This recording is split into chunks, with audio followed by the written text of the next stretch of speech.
ฟังเสียงนกทุกคนบรรยากาศในสวนนะคะ ดูผักสวยๆตอนเช้าๆทุกคนดูหอมชีหอม ทุกคนดู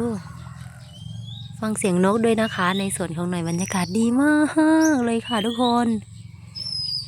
เนี่ยฟินอะตอนนี้หน่อยมาถอนผักนะเพื่อนเมื่อวานนี้ถอน